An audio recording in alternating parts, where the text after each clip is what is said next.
ہو جاتی ہے تو پھر عشاء کا وقت شروع ہو جاتا ہے. تو یہ سارے اوقات جو ہیں یہ سورج کے ساتھ جڑے ہوئے ہیں.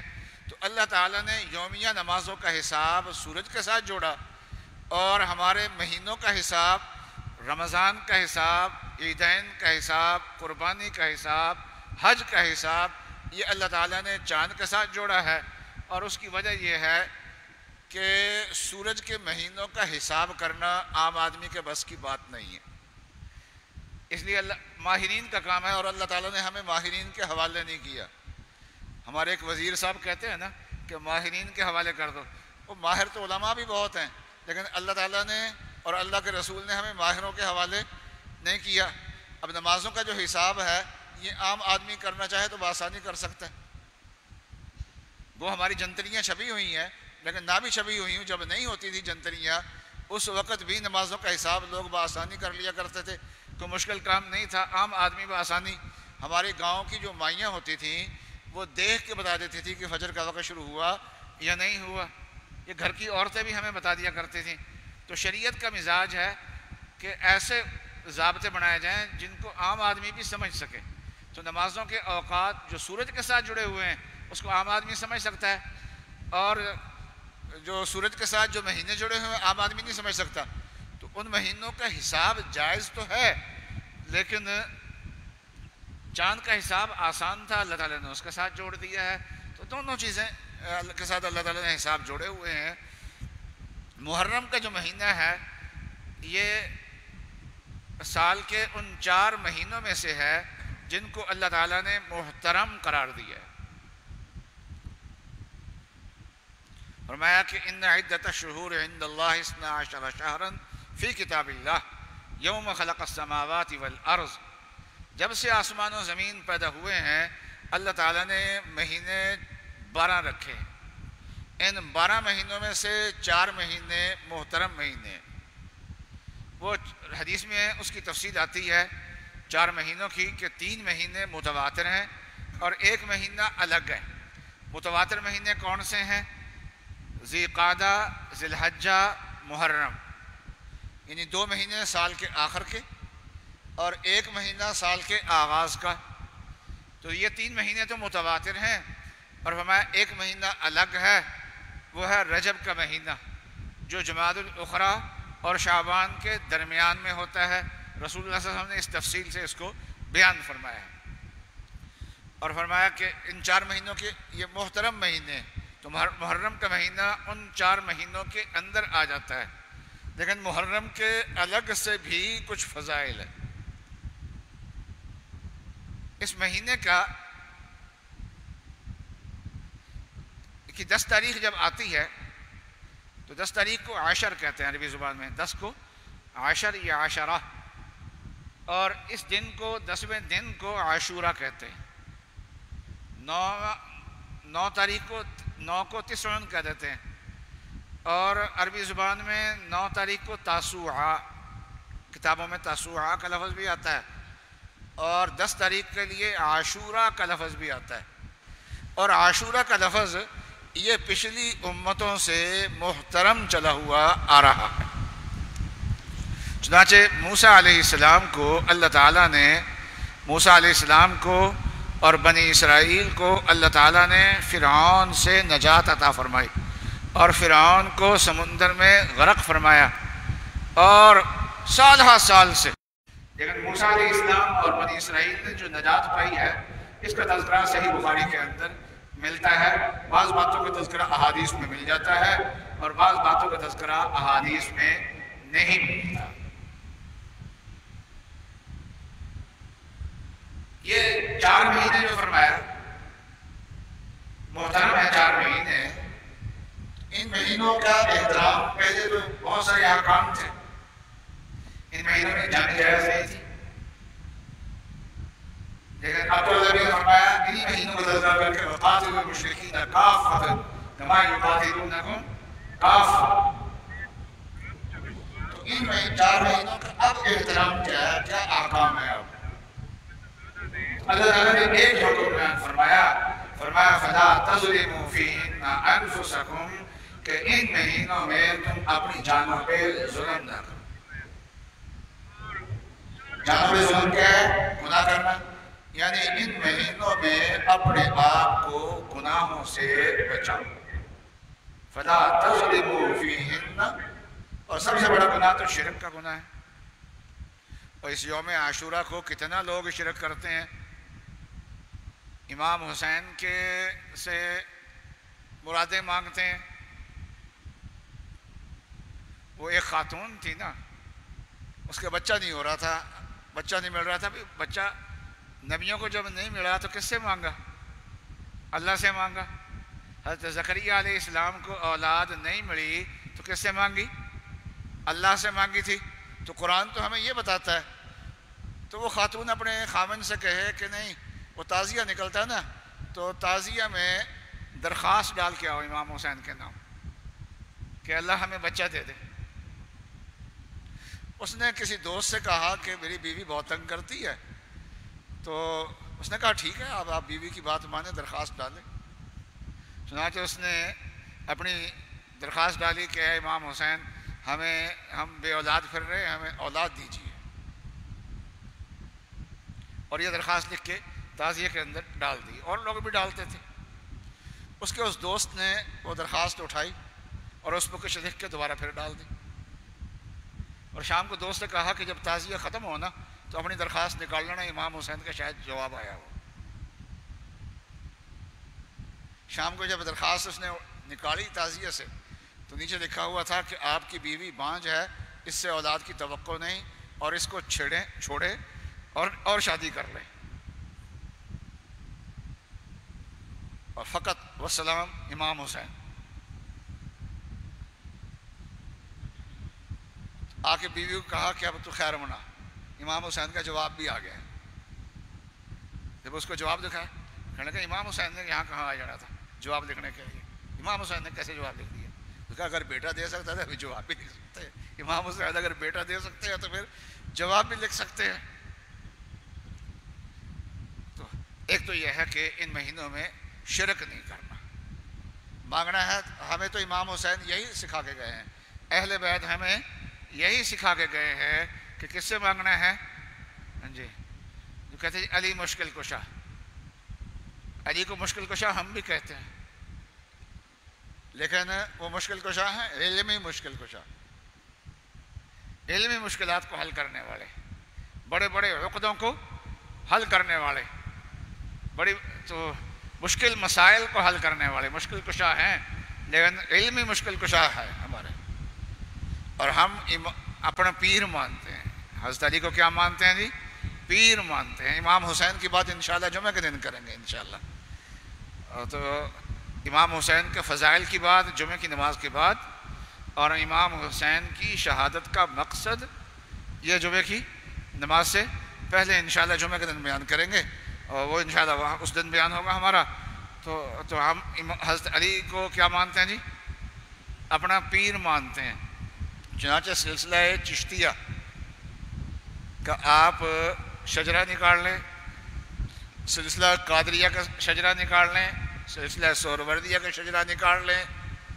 شجرہ کیسے کہتے ہیں کہ ہم سے لے کے رسول اللہ صلی اللہ علیہ وسلم تک جتنے ہمارے مشائخ تھے, ان مشائخ کے سلسلے کا جو ناموں کا تسلسل ہے نا, اس کو شجرہ کہہ جاتے ہیں. کبھی یہ نام ویسے پڑھ دیے جاتے ہیں, کبھی اشعار میں پڑھے جاتے ہیں. تو زیادہ تر اشعار میں شجرہ ہوتا ہے. تو ہم سے شجرہ شروع ہوتا ہے تو پہنچتا کہاں تک ہے؟ امام حسن بصری تک, اور حسن بصری سے پھر آگے حضرت علی رضی اللہ تعالیٰ عنہ تک, اور حضرت علی رضی اللہ تعالیٰ عنہ سے پھر رسول اللہ صلی اللہ علیہ وسلم تک پہنچتا ہے. تو ہمارے درمیان اور رسول اللہ صلی اللہ علیہ وسلم کے درمیان پیری کا جو سلسلہ ہے, پیری مریدی کا, تو ہمارے پیر کون؟ حضرت علی رضی اللہ تعالیٰ عنہ. یہ جتنے پیر ہیں, خواجہ معین الدین چشتی ہو گئے, پاک پتن والے ہو گئے, یہ سب بھیجے ہوئے ہیں کس کے جی؟ مولا علی کے بھیجے ہوئے ہیں. علی مشکل کشا سے کے بھیجے ہوئے ہیں. میں مشکل کشا کا معنی بتا چکا ہوں نا. تو مشکل کشا علمی مشکلات کو حل کرنے والے جو ہیں ہمارے, ان کے بھیجے ہوئے ہیں. انہوں نے دو کام کیے ہیں یہاں آ کے. ایک تو ہمیں درس دیا ہے, یہاں بت پرستی ہوتی تھی, ہمیں کلمہ پڑھوایا. تو کس نے پڑھایا؟ یہ مولا علی کے مریدوں نے پڑھوایا تھا ہمیں. خواجہ معین الدین چشتی جو ہے یہ کس کے مرید ہیں؟ بولیے ذرا جی. یہ حضرت علی کے مرید ہے نا. ہمارا سلسلہ وہاں تک پہنچتا ہے نا, حضرت علی تک جا کے پہنچتا ہے. ہم تو مرید ہی حضرت علی کے ہیں, ہم تو ان کے سلسلے کو لے کے چلنے والے ہیں. تو یہاں شرک کا ماحول تھا, بتوں کی پوجا ہوتی تھی, بتوں کو چھڑایا, شرک کا خاتمہ فرمایا, ایک توحید سکھائی, ایک اللہ کی وحدانیت کا کلمہ پڑھایا. کون سا کلمہ پڑھایا جی؟ ذرا پڑھیے ساتھ میرے مل کے, لا الہ الا اللہ جی.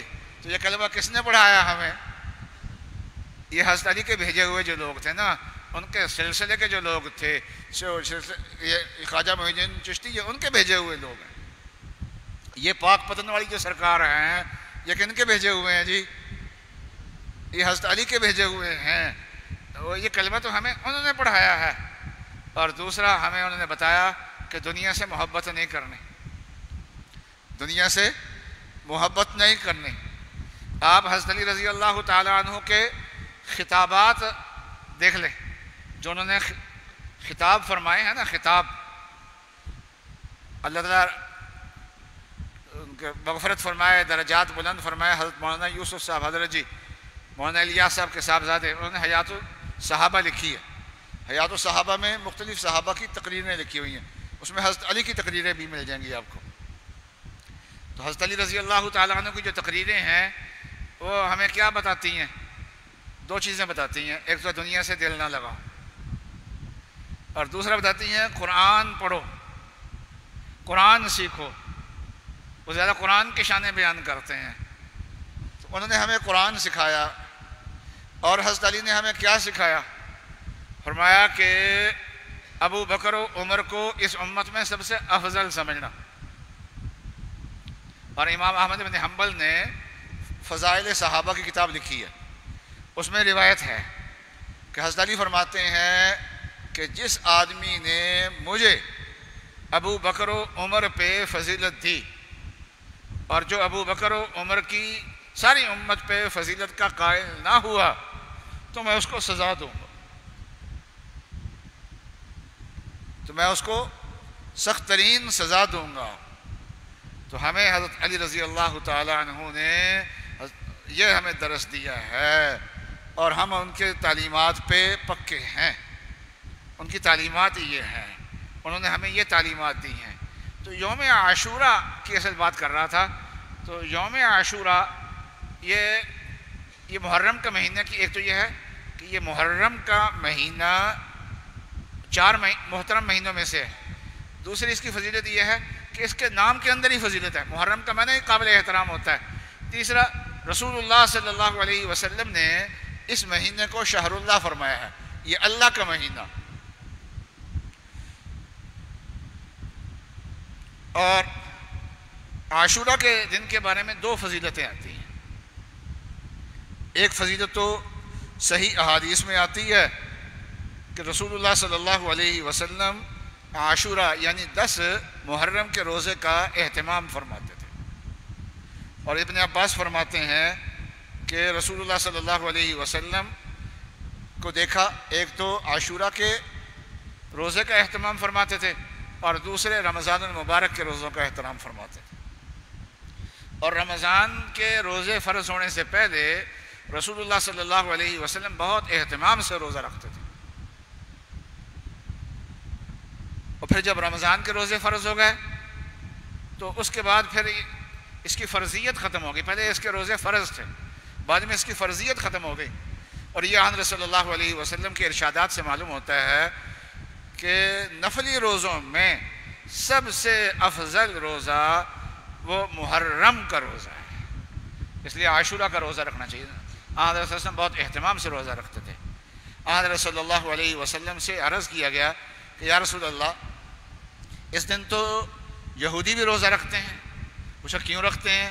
فرمایا کہ اس دن موسیٰ علیہ السلام کو اللہ تعالیٰ نے نجات عطا فرمائی تھی. فرمایا نحن احق بموسیٰ, ہمارا تعلق موسیٰ علیہ السلام سے زیادہ ہے. یہودیوں کا اتنا تعلق نہیں موسیٰ علیہ السلام سے جتنا ہمارا موسیٰ علیہ السلام سے تعلق ہے. اس لیے ہم اس دن روزہ پھر بھی رکھیں گے. پہلے بھی رکھتے تھے, اب بھی رکھیں گے.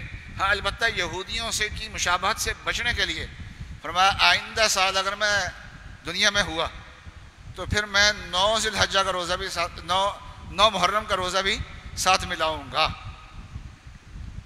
تو اس لیے علماء نے فرمایا کہ بہتری افضل یہ ہے کہ 10 تاریخ کے روزے کے ساتھ ساتھ 9 تاریخ کا بھی روزہ رکھیں. عاشورہ کے روزے کے ساتھ ساتھ تاسوعہ یا 11 محرم کا روزہ رکھ لیں. لیکن اگر اکیلا صرف 10 محرم کے رکھتا ہے تو گناہ نہیں ہے، لیکن افضل یہ ہے کہ ایک روزہ اور ساتھ ملا لے. رسول اللہ صلی اللہ علیہ وسلم کی ایک تعلیم یہ ہے.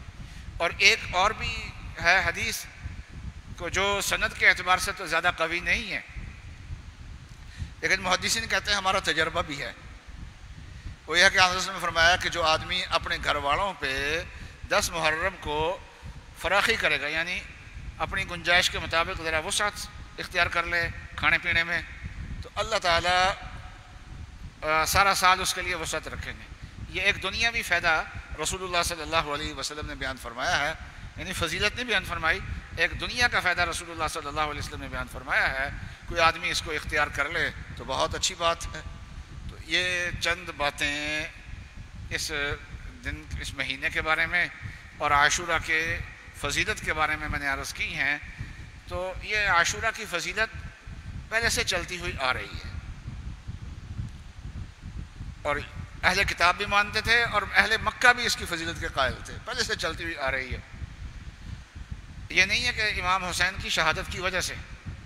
ہاں البتہ امام حسین کی شہادت نے اس میں 4 چاند اور لگا دیے. معمولی چیز، امام حسین کی شہادت کوئی معمولی شہادت نہیں ہے، اور امام حسین کا خون کوئی معمولی خون نہیں ہے.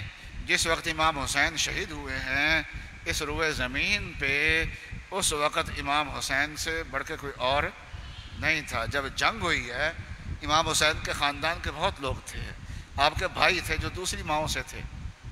عام طور پہ مائیں الگ الگ ہونا تو احترام نہیں ہوتا، لیکن یہاں ان کی ماؤں نے ان کو یہ سکھایا ہوا تھا احترام سے. آپ ادھر توجہ رکھیں، وہ بچوں کو شور، آپ ادھر توجہ رکھیں، بچوں کو شور میں چاہ لیتے ہو، آپ ادھر توجہ رکھیں. تو وہ سکھایا ہوا تھا، احترام سکھایا ہوا تھا. تو اس قافلے میں امام حسین آخر میں شہید ہوئے ہیں. وجہ کیا تھی؟ ہر ایک امام حسین کا ہر بھائی یہ چاہتا تھا، اور قافلے میں جو ان کے چچا زاد بھائی تھے اور بھی تھے، اور بھی لوگ تھے، تو وہ ہر ایک یہ چاہتا تھا کہ میں امام حسین کے سامنے پہلے شہید ہو جاؤں تاکہ امام حسین میری شہادت کے گواہ بڑھ جائیں. اللہ اکبر. انشاءاللہ بیان کریں گے امام حسین کے فضائل اپنے موقع پہ، انشاءاللہ وہ بھی بیان کریں گے. تو اللہ تعالیٰ اس دن میں امام حسین، ویسے تو امام حسین، حضرت امام حسین رضی اللہ تعالیٰ عنہ نواسہ رسول، ریحانہ رسول، رسول اللہ صلی اللہ علیہ وسلم کے پھول، ان کے لیے اصال ثواب کرنا ان کی تو ضرورت نہیں، ہماری ضرورت ہے، اور اس کے لیے کوئی دن مقرر نہیں ہے. لیکن ان دنوں میں چونکہ ان کا تذکرہ ہوتا ہے، یاد آ جاتے ہیں، اس لیے 10 محرم کا انتظار کرنے کی ضرورت نہیں، ابھی سے شروع کر دیں. اصال ثواب، صدقات ان کی طرف سے، اپنی طرف سے، اور کسی کو بتانے کی بھی ضرورت نہیں ہے کہ یہ امام حسین کی نیاز ہے. تو یہ کسی کو بتانے کی بھی ضرورت نہیں ہے.